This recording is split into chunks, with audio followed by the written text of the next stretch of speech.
सिंधुदुर्ग जिल्ह्यातील कसालमधील अगदी मध्यवर्ती ठिकाण आहे, ज्या ठिकाणी जर पाहिलं तर शासकीय विश्रामगृहाची अवस्था जी आहे ती दुरावस्था झालेली आहे, ती आपण या ठिकाणी पाहू शकतो। अनेक वर्षापासून म्हणजेच ब्रिटिशकालीन असलेलं विश्रामगृह जे आहे या ठिकाणी अनेक व्हीव्हीआयपी यापूर्वी येत होते, मात्र सध्या हे शासकीय विश्रामगृहाचं कसाल येथील जे विश्रामगृह आहे त्याची दुरावस्था झालेली पाहायला मिळते। जमीन जी आहे त्याच्या मधला काही भाग वापरून हे शासकीय विश्रामगृह बांधण्यात आलं होतं, मात्र सद्यस्थितीला हे अगदी मुंबई गोवा महामार्गाच्या लगत असणारं शासकीय असं धूळ खात पडलेलं पाणी, हे जरी छप्पर जुनं असलं, अगदी भिंती जरी जुन्या असल्या तरी त्याच्या खिडक्या देखील पडलेल्या आहेत। मात्र या ठिकाणी नवीन केलेलं प्लास्टर हे आपल्याला पाहायला मिळतं, याची रंगरंगोटी देखील जी आहे ती करण्यात सद्यस्थितीला हे जे शासकीय विश्रामगृहाचे रूम आहेत अगदी दुरावस्था झालेली आहे रूमची, मात्र प्रशासन याकडे कधीच लक्ष देताना पाहायला मिळत नाही। तर ही कामं कशामुळे झाली, कशासाठी झाली, की निधी खर्च करण्यासाठी झाली,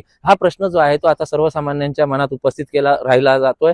त्याचप्रमाणे जर पाहिलं तर छप्पर दुरुस्ती असेल किंवा येथील भिंती ज्या आहेत या देखील मोडकळीस आलेल्या आहेत, मात्र यांच्या प्लास्टर केल्यामुळे ही जी संशय जो आहे तो व्यक्त केला जातोय। आणि जर पाहिलं तर अगदी एकरामध्ये ही जागा आहे आणि अगदी शासनाची जागा आहे, मात्र या ठिकाणी ही जागा सध्या धूळ खात पडलेली असल्याचे पाहायला मिळते। इतर शासकीय विश्रामगृहांचा विचार करता सिंधुदुर्ग जिल्ह्यातील सर्वच शासकीय विश्रामगृह जे आहे ते रवींद्र चव्हाण म्हणजेच आताचे भाजपचे प्रदेशाध्यक्ष यांच्या मार्गदर्शनाखाली पूर्ण झाली होती। अगदी व्हीव्हीआयपींसाठी सेपरेट रेस्ट हाऊस बांधण्यात आली, मात्र या ठिकाणी कसाल सारख्या ठिकाणी अशा पद्धतीचं शासकीय विश्रामगृह धूळ खात पडल्याचं जे आहे ते सध्या आता आपल्याला पाहायला मिळत आहे।